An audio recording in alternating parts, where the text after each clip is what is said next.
अस्सलामुअलैकुम, मैं इमरान शहाब और आप देख रहे हैं फ्लाई न्यूज़।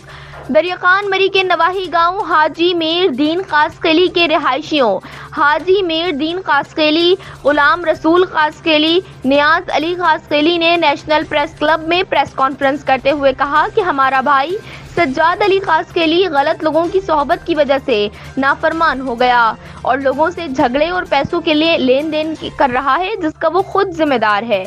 हम तीनों भाइयों का इसके साथ कोई ताल्लुक नहीं। उन्होंने एसएसपी नौशेरो फिरोज, डीएसपी नौशेरो फिरोज और एसएचओ दरिया खान मरी से अपील की है कि अगर हमारा भाई सज्जाद अली किसी के साथ भी झगड़ा या कोई फ्रॉड करे तो उसका जिम्मेदार वो खुद होगा।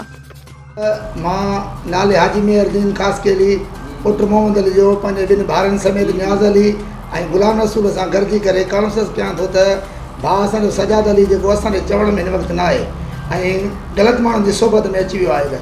हिन जेको आहे कॉन्फ्रेंस ज़रिए मां जेको आला अमलदारनि खे डीएसपी नौशेरो फिरोज, एसपी नौशेरो फिरोज ऐं एसडीओ दरिया खान मरी ऐं आला अमलदारनि जे इहो थ्रू ॿुधायां थो त महिरबानी करे असांजो हुन भाउ सां को बि तालुकात न आहे।